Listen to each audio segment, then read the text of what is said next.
product packaging can be an excellent way how to differentiate and really build this premium brand and product experience. But you shouldn't really start customizing before the product has been validated, before the product has really proven itself that it's really worth your time and effort.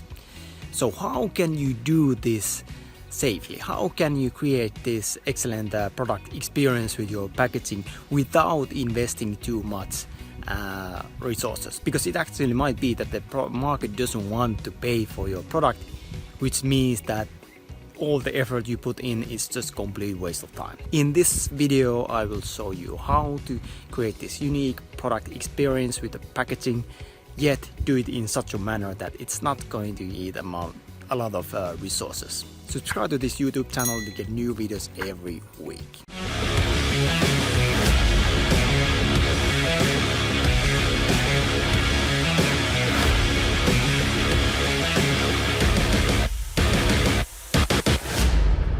Alright, so the topic is how to dominate the market with product packaging. So why does product packaging matter? I mean, what's the point? Why do we even care about the product packaging? First thing is really the differentiation. Like if you think about all the different listings there are on Amazon, and think about all your competitors, think about all the different sellers that you're competing against. Like one key advantage how you can actually compete against them and how to differentiate is, I mean, really through product packaging. And product packaging can really make even really boring items feel like really special and exciting. I'm going to show a couple of examples here, but then, I mean, it can really bring, make a huge difference, the packaging alone. Then increased perceived value, because if something really has like high quality packaging and really like looks like really good, I mean, it doesn't matter what the product is and what the product does, but it immediately gives this higher like perceived value, which means that people will just see as more valuable just because the packaging looks so cool. And then there's the wow factor. I mean, just imagine like when people get your product to their hands and they immediately feel like, wow, this is really like looks amazing, this looks like really cool. That immediately increases the perceived value and the wow factor. Then this is key point that many people don't really think about, is that if you have really cool looking like product packaging, then the product can be given as a gift item as such, without any kind of gift wrap, without any kind of external like packaging. And you know, I mean, Amazon also offers this gift wrapping as a service. Like whenever you buy a product from Amazon, they will gift wrap like most of the items if you just let them do that. I actually I remember like one time I ordered this. I was ordering a gift for my spouse, and I mean, I didn't have any time to gift wrap or anything like this. So I was just thinking that I will order this service from Amazon for this item. But then when I actually saw it, like it was like, wow, I mean, this actually looks pretty ugly. I mean, the product itself, it looks cool, but this gift wrapping, it doesn't look good at all. And then, I mean, if you have really good product packaging, if you have this wow factor, if you have this like higher perceived value, then I mean, then you can charge higher price. So which means that your profit margin is actually increasing. And here's actually a good example. I mean, this is pretty impressive packaging, don't you think? So this is Tesla tequila. And when I saw this, I mean, I don't even remember the last time I drank tequila, but when I saw this, I immediately was thinking like, wow, I mean, this looks so cool. Maybe I should just order this, because I mean, it's such an impressive bottle. And even though it doesn't make any sense, like why would Tesla manufacture like tequila? But yeah, and this was, I think the price was something like $250. But yeah, I think I should have actually bought one, because it was immediately sold out. And what's a funny thing is that, I mean, Tesla is actually just selling the packaging alone. And the packaging alone costs like $150. So which means that, I mean, it's empty. There's no tequila, there's nothing inside. You can just buy the packaging alone from Tesla. And here's a good example of like really boring items, like items that you don't really think that it would create any kind of excitement. I mean, brush, toothpaste, cable, and like peanuts. I mean, none of them, you don't really see anyone going like, oh my God, this is such an amazing brush, like it just completely changed my life. Or, I mean, these are all pretty boring items, but just by doing a bit of like, being a bit of creative with this packaging, it immediately creates this special feeling about these products. I mean, just look at the brush there. So they have made it like beer, so it looks pretty cool. And then, I mean, the toothpaste, I mean, the only difference here is that you just open it from the other end. But just by that like simple thing alone, it already like feels special. Or this cable thing, I mean, it's just cable, and it just has like a piece of cardboard like wrapping. But I mean, the packaging itself works as this like cable holder. So it immediately feels like more special item. Or then this peanut bag, I mean, it's just a bag that has basically a place where you can put the trash. I mean, there's basically no added cost when you do this kind of thing, but it immediately feels like, hey, this is a pretty cool thing. So it immediately feels more, gives this like wow factor and this perceived value for this product. And yeah, I mean, maybe someone is thinking like, oh yes, like I will create stunning packaging for my new product launch immediately. So I'm sure like everyone's getting a lot of different ideas, like I could do this and I could do that. So I mean, I should take immediate action, right? So I should immediately do it when I launch my next product. But no, don't do it. I mean, that's not the way to work. So because if you do that, you will actually increase your risk. And here's why. Here's why not to create this stunning custom packaging immediately. Because I mean, key question really is that, I mean, what if the product doesn't work out? What then? And how much time does it really take to create this custom packaging? How much is the extra effort to create this custom packaging? And time is money, and time alone will cost you, but what are the additional extra costs to create this custom packaging? And if the product opportunity doesn't work out, then I mean, it was all for nothing, right? Because I mean, if you just realize after a few months that actually I need to kill this product, then all the effort that you put into customizing this packaging and creating like special kind of packaging, I mean, it was all for nothing, and you should not have done that. So that's why I define like two phases for the product packaging. So there are basically two phases. So it's before product validation and then after product validation. So let's see what it actually means. So before product validation means that you are not sure about the product success yet. You are not ready to go all in for the product yet. You're not getting, I mean, you don't have these raging fans for your product at that point, or you don't have this concrete data that that proves that it's really worth the extra effort. So I mean, if any of these things actually apply, then I mean, you should not do any you should not put the extra effort into custom packaging. And instead, at this phase, when you're at before product validation, you should instead make the product, I mean, the product must prove itself worthy first, meaning that when you launch a product to the marketplace, I mean, it must receive it must take its place from the market. So instead, you execute on ideas that cost next to nothing. And it doesn't mean only money-wise cost, it also means like different kind of resources, like your own time.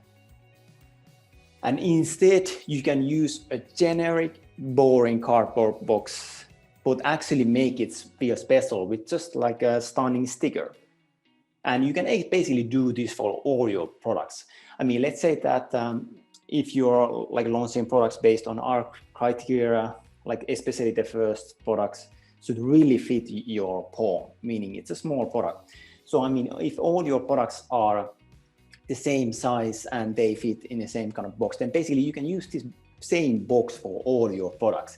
Because let's say that maybe you're launching like several products at the same time, but you still, maybe for one reason or another, you don't want to use the default box that you get from the supplier. Maybe it's just so ugly. So instead you can make it a bit more special by doing this like basic box with just like stunning sticker. And that will, I mean, that will actually not take a lot of effort. So what does it mean when when we talk about these stickers? I mean, here's a good example. I mean, just think about the packaging here. I mean, it's just paper bags pretty much. And then, I mean, there's really boring. There's nothing special about them. But the way that this has a bit of like special element is these like colorful stickers. So by just adding these colorful stickers to the product packaging, I mean, immediately looks like much more interesting. It looks much more special. And I mean, what it means is that, okay, so you have this like basic just cardboard box, so packaging. So this is what you use to put your product into. So it means that you don't do anything for that. You don't do any kind of printing. You don't do any kind of like special twist, or you just use the basic one that you can use to fit your product, and then basically just add some kind of sticker. So we have done like many kinds of stickers, and we have done like even adding stickers that basically tell more about the brand and tell more about the experience about the products. So basically, just by using this sticker alone, I mean, you can really create this feeling. You can create this wow feeling and give this impression to people that, I mean, this is really a high quality product. And I mean, there's no limitation what kind of stickers you can use. I mean, this is just one example, but you could do any size, any shape, and basically just add any kind of story there, or any kind of input that you think that would be valuable for the customer. So this is what you can do, I mean, even before the product has proven itself. So this is the phase before product validation. So then let's go to after product validation. So what does it mean? It means that the product has proven itself worthy of our time and money. So there's no chance of dropping the product in the near future. I mean, of course, it can happen that maybe, I don't know, within a 5-year time period, you have already like killed the product because of various reasons. But at least there's zero chance that you're going to drop this product in year two or the following year, because that means that, okay, I mean, it's really worth our time to, I mean, invest into this packaging and really create some kind of stunning packaging for the product. And I mean, typically it has to be like after several product batches, meaning that you have made like several orders already from the supplier, and you have seen already all the like different kinds of issues on the marketplace, and you have like fixed those issues already. So you're not going to bump into any kind of surprises that will actually ruin the whole product opportunity. So the product has proven itself worthy of our time and money. So that means that we are actually willing to invest more into it. Then, I mean, this product has to already bring steady cash flow, meaning that it doesn't require any more investment in order to in order to basically be alive. Meaning that the product the cash flow that you get from the product, it can finance itself.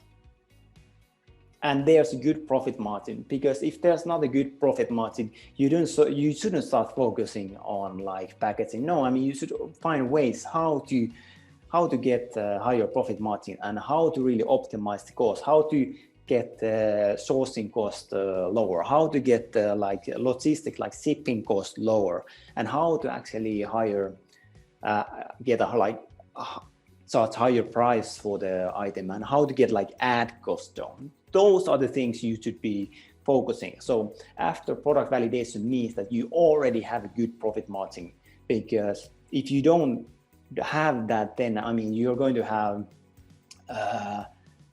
like a lot less like room to do different things. So that's really a key thing, that I mean, the profit margin has to be already there. If it's not, then you should start optimizing the profit margin. You shouldn't be focusing on packaging or anything like this. Of course, like at the point that you have really this packaging that really like increases the perceived value, then that means that you can also increase the price.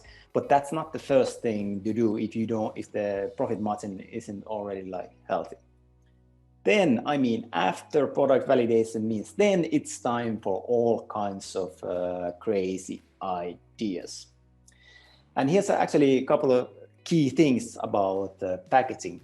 First of all, especially like when you do this in the beginning, I mean, if you have been already selling for this for quite some time, and I mean, the product has proven itself like long time ago, then fine, you can like break these rules. But like in the early phase, like the packaging must not increase the packaging dimensions, because if it's a different dimension, then it's going to be increasing cost, and you will actually lower your profit margin.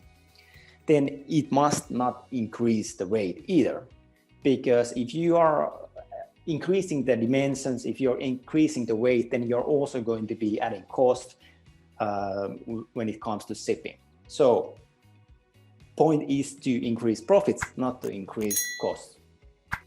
And it must be simple to mass produce. And I can actually tell you guys like one funny example, that one of our like product packaging had 30% defect rate, because this supplier and trade agent, I mean, they didn't actually tell me that the idea was insane. The funny thing is that, I mean, we got the design from the graphic designer and just sent it off to the supplier. So they have been printing these, they have been doing this packaging for like months and months. I mean, maybe it was already, maybe even a year. Like it was only after that period that like I found out, when the trading agent told me that, I mean, because I was asking something like, why does it take so long time to manufacture, or what? Like, I want to have the time period like shorter. So they were complaining to me, but I mean, your packaging is so crazy. So we are actually having like 30% we are going to have to throw away, because there's such a high defect rate. Like at that point, I was like, what? Like, why didn't you actually tell me this? So why didn't you tell me that that was an issue? Because once we were aware of this, I mean, we just made a new design and boom, I mean, fixed it basically within a week, the whole thing. So that's really a key thing, that it must be simple to mass produce.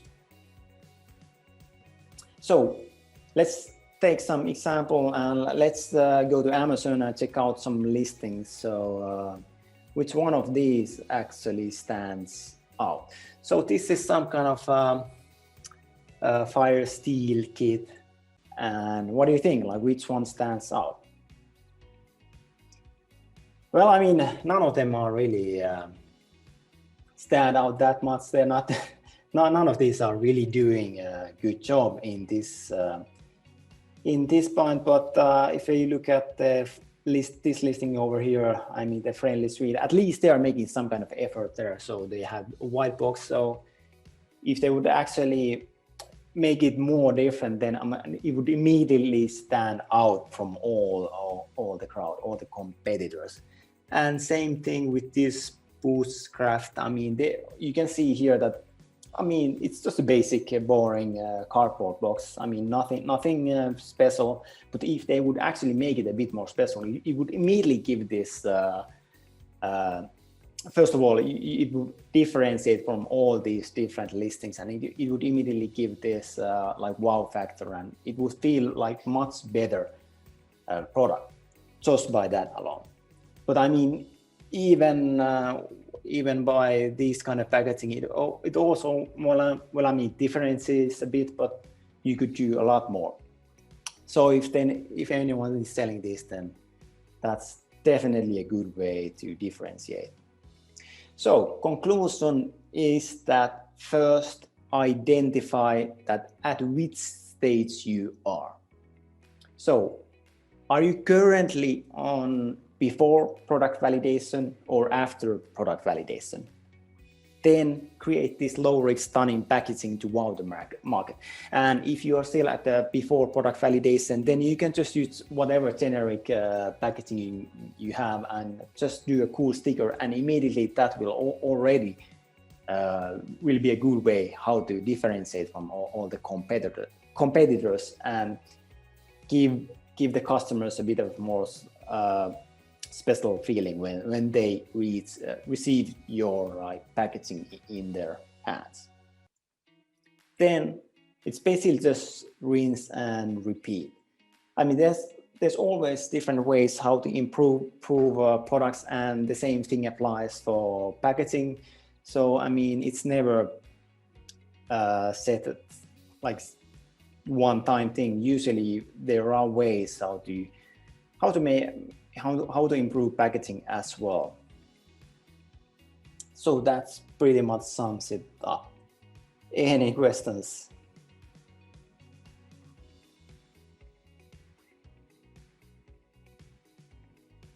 So what would you say, like at which phase are you guys? Like, are you like before product validation or after product validation?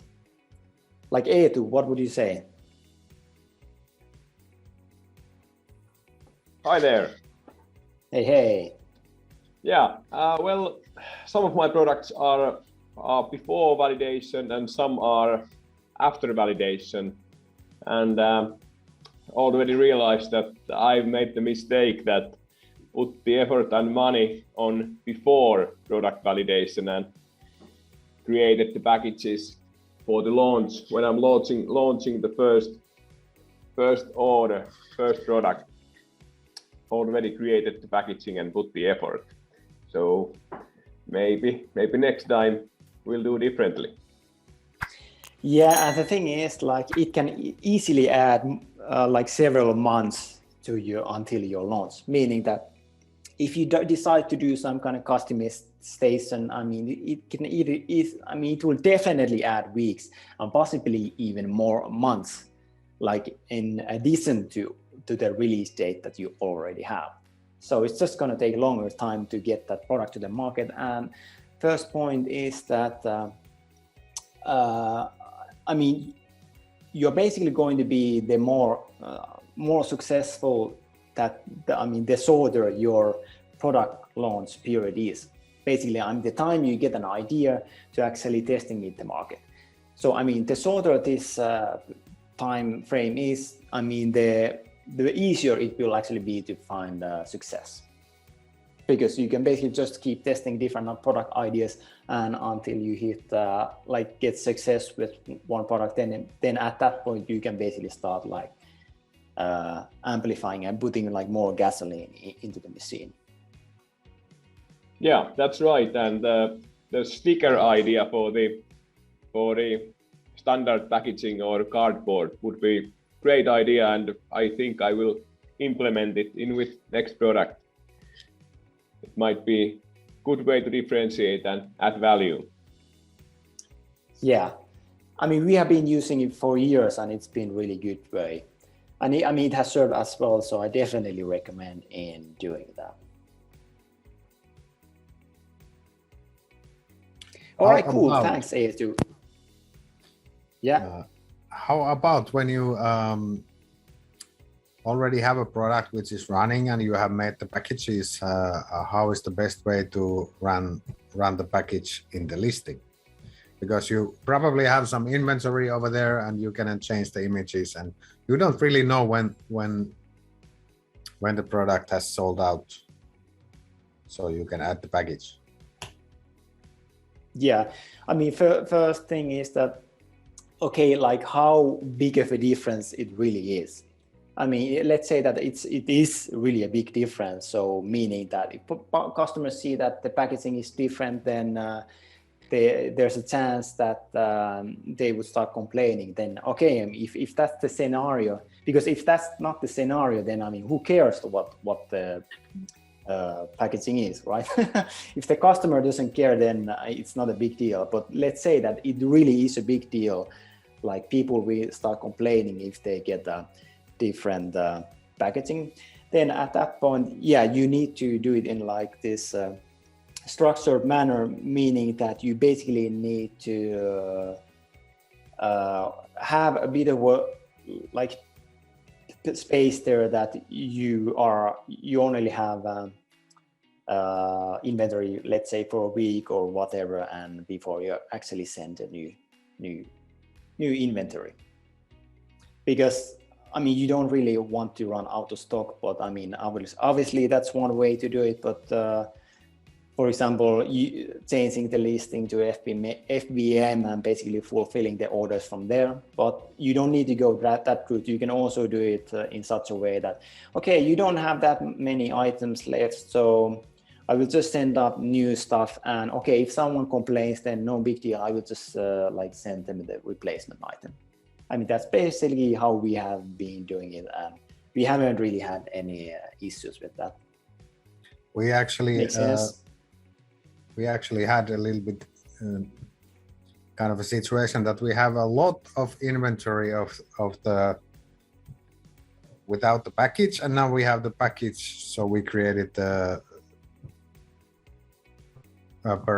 parentheses and put everything under that, and then create another listing.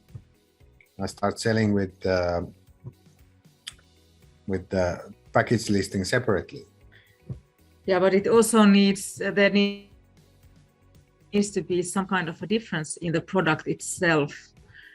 We figured out a way to do that, but that's also one way that and it's also a good thing to create a backup listing. That's actually what we have been doing with all of our products now, so that if one listing gets closed, then there's the other one. So maybe that's one way.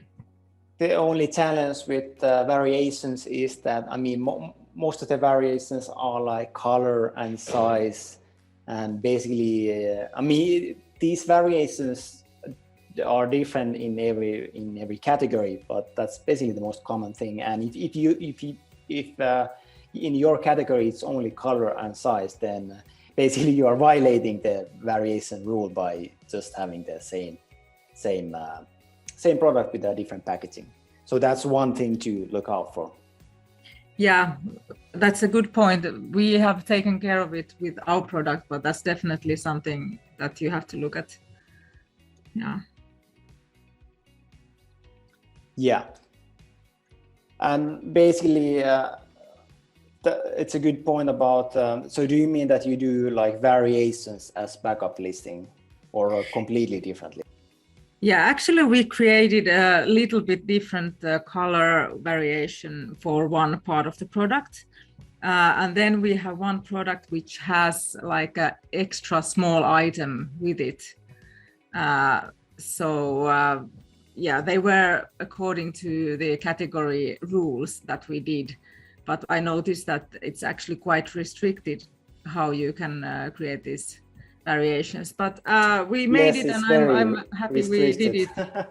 Yeah, I remember you were talking about this some time ago, and we did have that problem last season, so that our one listing got closed, and then we lost a lot of sales because of that. So now we are prepared better. Yeah.